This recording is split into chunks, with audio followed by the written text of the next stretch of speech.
Hello, everyone, and welcome to Real Estate Right Now, where we talk about real estate matters that matter to you. We are live here from Linacraft Team Studios in Raleigh, North Carolina, part of the Research Triangle Park. Today's show, we're going to be talking about your heating, cooling. Well, this time we're getting into summer to talk about your cooling unit. What should you know about your cooling unit? What should you know about the whole unit in respect of it? And I got to tell you something. My guest is awesome. I have been working with his dad since the very beginning, with Bradley Biggs of Biggs HVAC, plumbing, electrical. You guys do it all. Brad, welcome to the show. Thank you, sir. It's great to have you here. Yes, sir.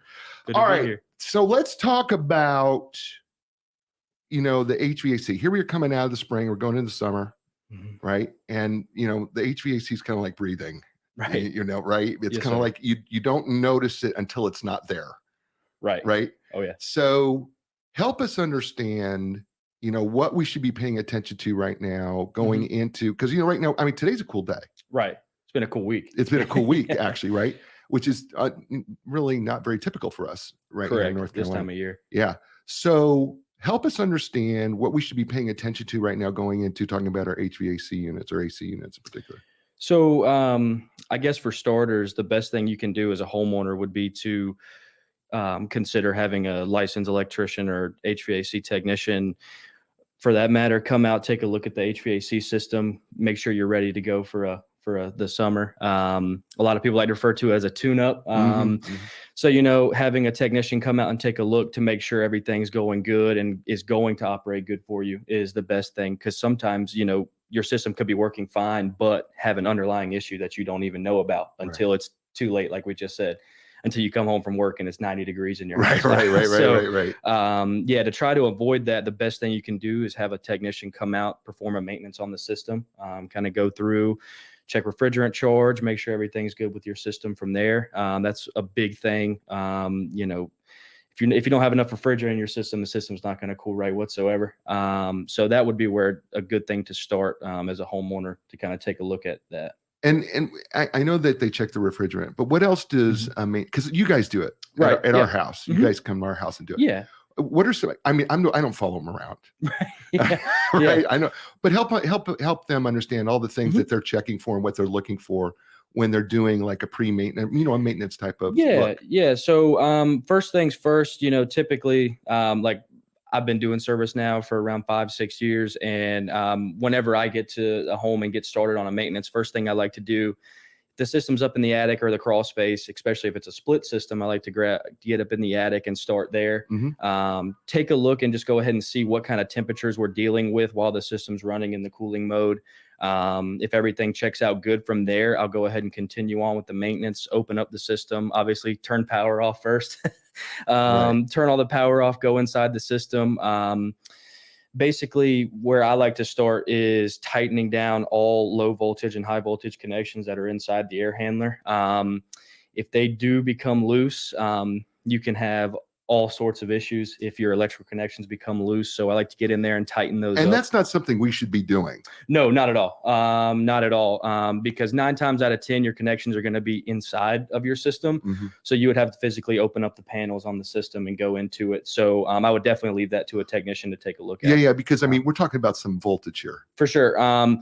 Mainly residential, you're not going to get outside of 240 volts. That's enough, though. Man. That's definitely enough to to wake you up. I don't think I want to get. I don't like getting zapped by 110, man. I don't know what I don't want to get hit by 240. Exactly. Yeah. So definitely leave that to a licensed professional to take a look at. But yeah, that's where we really start at inside the air handler. Okay. Do you guys look at the ductwork too? For sure. So for me, whenever I'm starting out to do a maintenance, that's what I like to do while I'm getting my temperature while the system's running. I like to go through and kind of just see what ductwork you have, because, as we were kind of speaking about ductwork, it comes in all shapes and sizes. And, nowadays we're really starting to see R8 ductwork, which that R value is just the insulation factor inside your ductwork. And there's different types of ductwork, right? I mean, because I know you have a name for it, but right, but some of it is square and Yeah. some of it's So some of your ductwork, like, if you look up and you see a vent just like here, that's going to be a piece of flex is what we would call it, is connected to that boot itself. And typically that piece of flex is going to be running back to a distribution box or a plenum. And so that's mainly what your ductwork is going to be consistent of. and then there's insulation inside of that. Correct. So your ductwork, if you hop up in your attic or your crawl space, you'll see a lot of times it's either silver or black flex. And what you're looking at is the outer liner of your flex. And inside of that, there is, depending on what R value you have, typically there's going to be a couple inches of insulation that are separating the inner liner, which is actually where the conditioned air is moving through your duct. So that's basically the gist of ductwork all itself. So help the listener or viewer understand like how the insulation in the ductwork affects the cooling system. So basically, if we're talking about flexible duct, over time, over a long period of time, that insulation inside the ductwork is going to slowly start to break down. Basically causing a lot of conditioned air loss running through that ductwork. So, you'll get the comment a lot, well, oh, this room always stays hot, this room always stays cold. 9 times out of 10, that can be attributed to your ductwork is starting to break down, and the insulation factor inside of that is starting to break down, causing the air to kind of just go all over the place. So a lot of times we may be blaming the unit.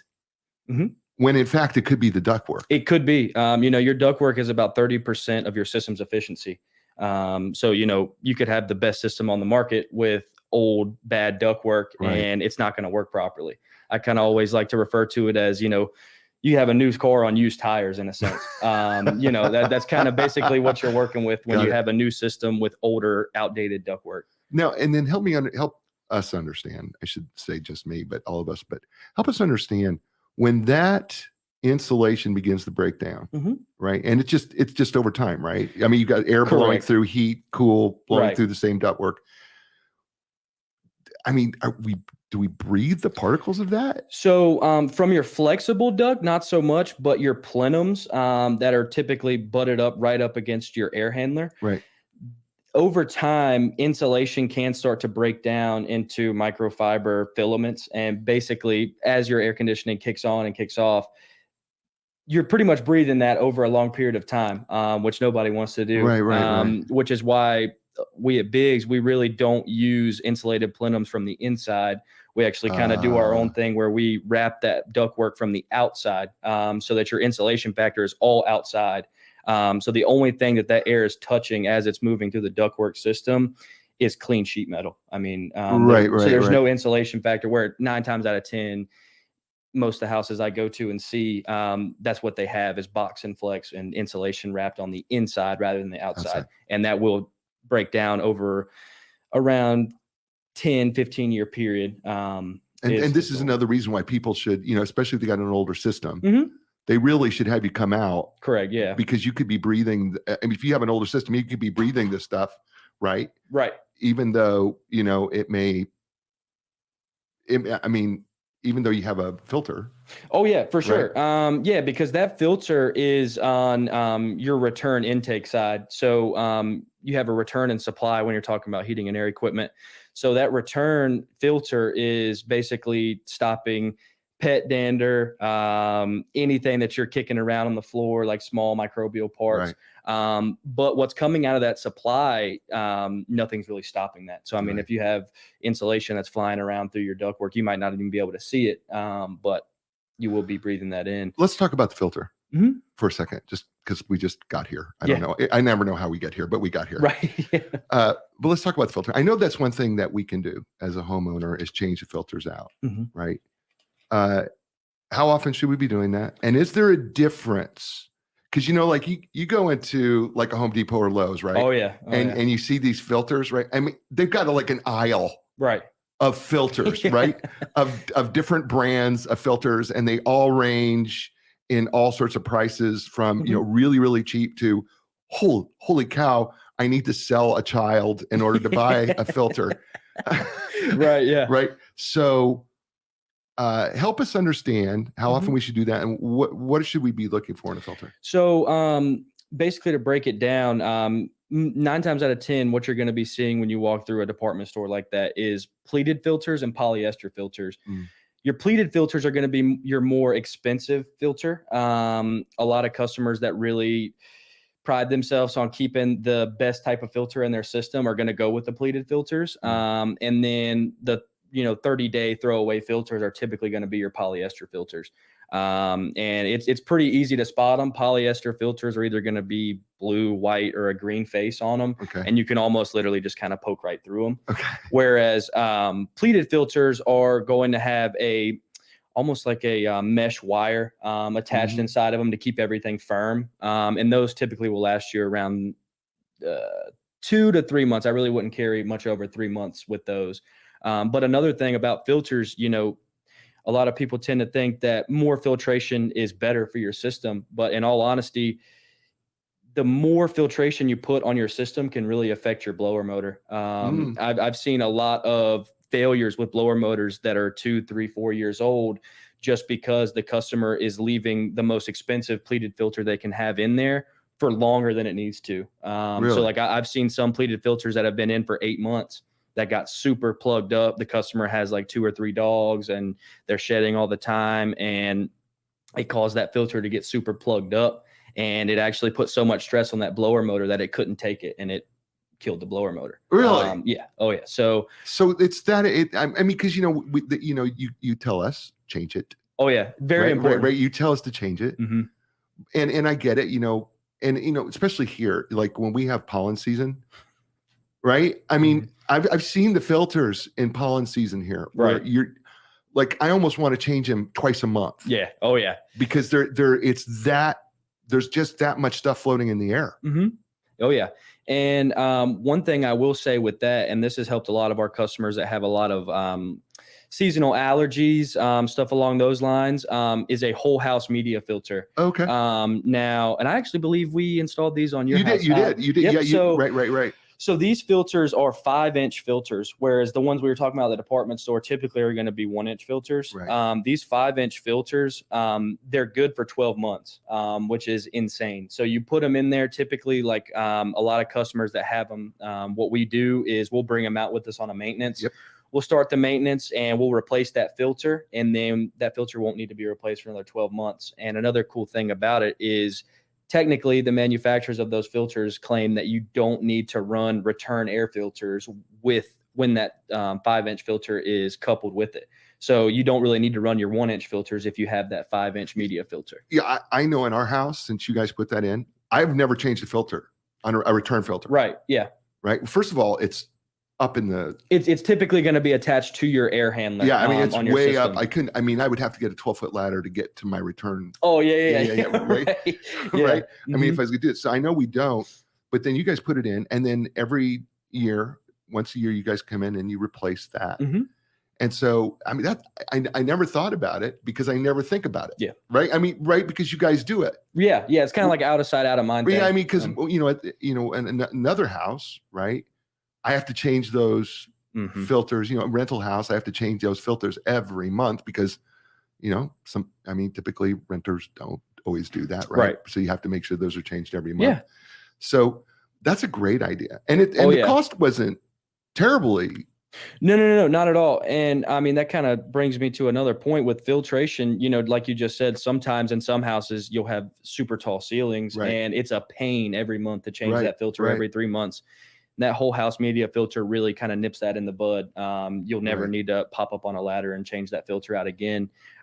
Like me, for example, I had one at my old house, and I have a German Shepherd and a Golden Retriever, and they shed all the time. And with that media filter, we noticed we kind of had to go in just about every 8 months and swap it out, just because we weren't the norm, because we had 2 big dogs that shed all the time. But even then, that filter was a lifesaver rather than having to change it, every 20 days or every 30 days with a 1-inch filter. And it worked really, really well. That's really cool. Yeah, those are a lot of our customers have those. And then on pretty much all of the change outs that we're doing for add-on replacement, we're installing those on the systems as well to better filtrate the That is systems for the very, very customers. cool. Mhm. What else can we do as homeowners? Is there something else? Is there anything that we could do to help take pressure off the system or prepare as we're moving into the summer?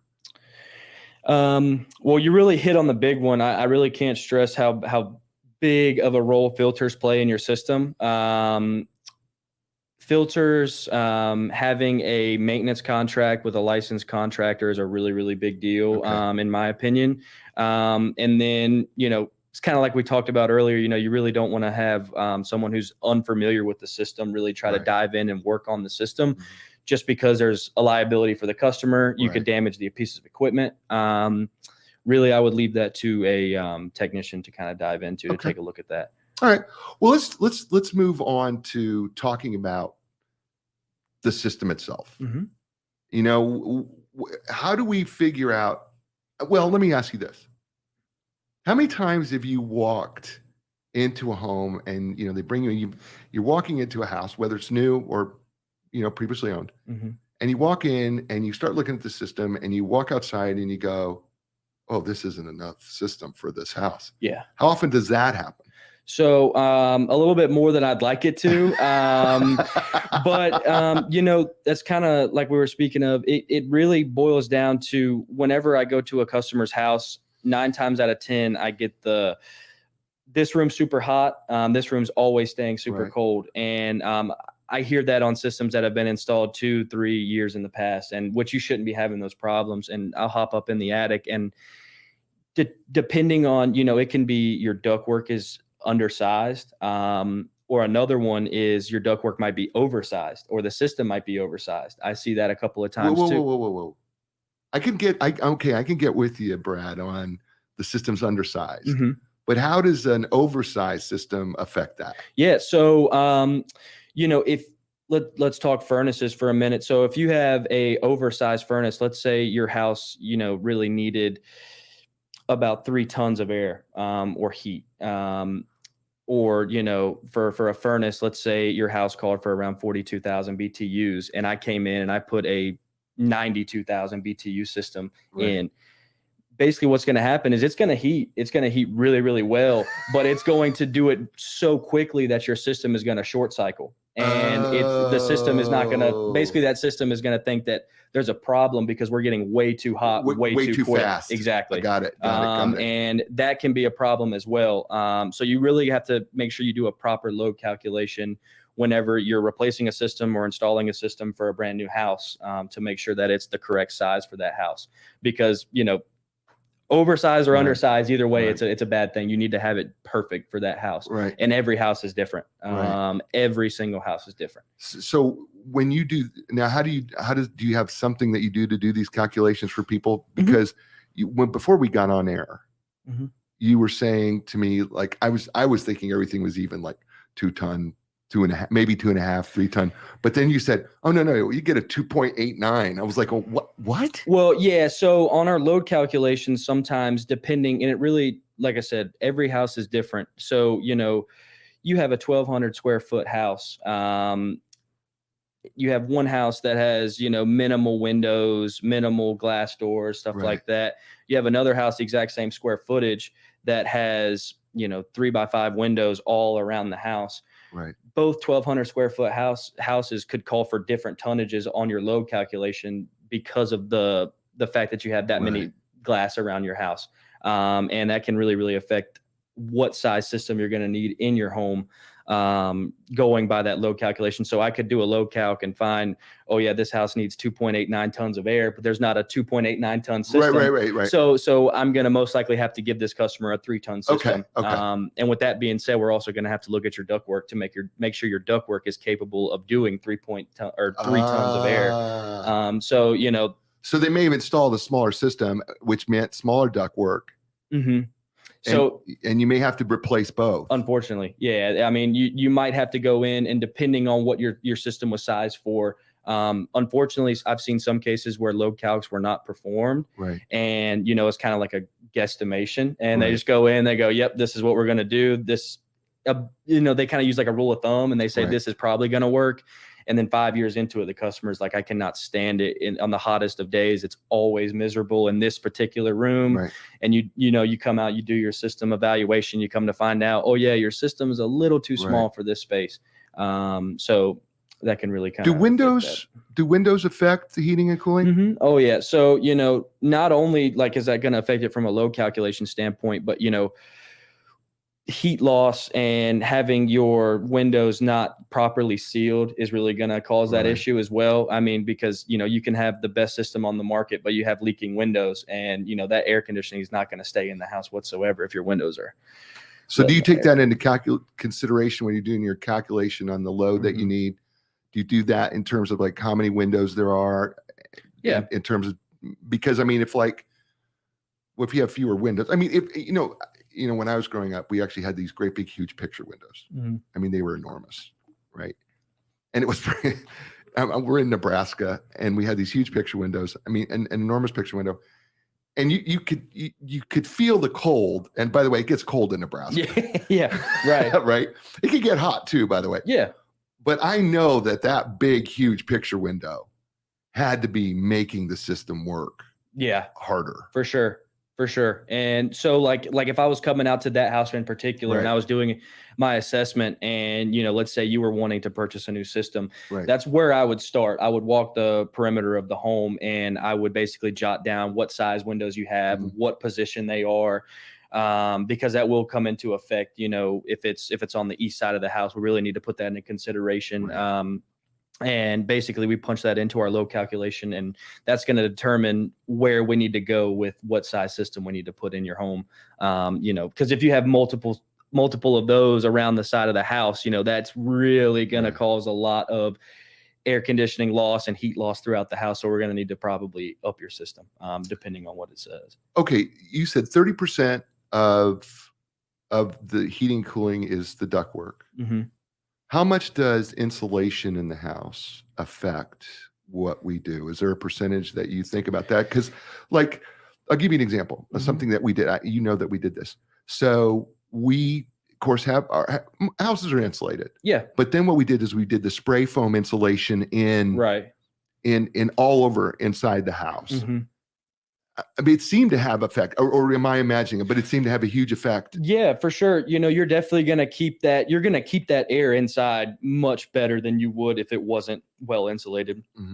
And kind of like you're referring to, I've been to multiple customers' houses that have that spray foam insulation in the attic, and it really does seem to do a good bit of extra help with the system by keeping that cold air inside the house. Well, we're talking about length of the time that the system can run. I mean, listen, this is your profession. I don't know what the percentages that we're actually saving there. I'm assuming we are, but I think the one thing I am assured of by doing that is that the length of time we're going to be able to keep that system as longer. Correct. Oh yeah, for sure.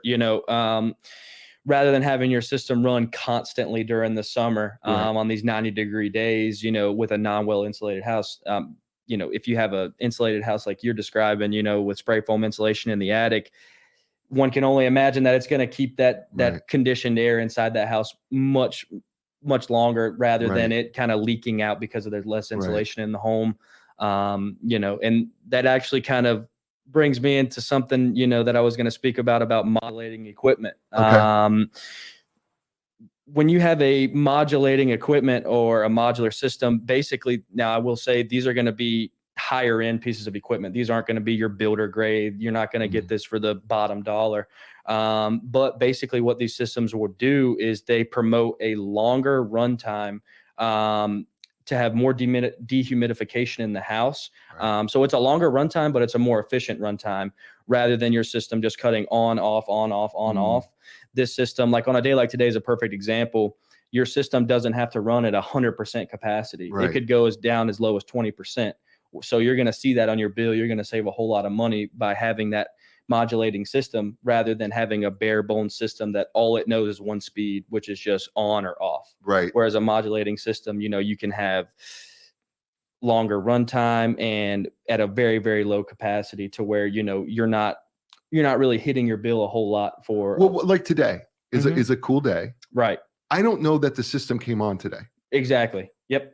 I mean, because I mean, the temperature was perfect in the house, but I didn't hear the system, pop on like we either needed heat or we needed cool. It just seemed like we were at that perfect temperature where it wasn't running.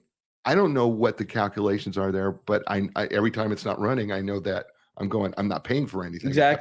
Exactly. Yeah. And, that kind of ties right back into it. If it was maybe 5-10 degrees hotter today, like 80 degrees outside, we might be in that threshold where it's like the system can probably run at 40-50% capacity. Right. You're still having the system run, that the house is going to remain nice and comfortable, but, you're not having to constantly run your air conditioner at 100%, running that bill through the roof, So what do you wish people knew about heating and air that maybe they don't know? Well, that's a good question. Really, for me, there's a lot that goes into it. There is a ton. Yeah. Like whenever I was really, really young, and I kind of knew that this is what I wanted to do when I was growing up. My dad, was explaining to me, it's a good bit that goes into it, son. He was like, it's not just, as cut and dry as it sounds. And then when I finally started to get into it and working, I was like, man, this really is, from installation to service. It's a lot of stuff, more than just, that's the thing that sits outside of my house and it's kind of an eyesore. There's a lot that goes into it. Really is. So it's just not. When we started the show, I think we kind of take it for granted. Sure. That it's going to cool in the summer.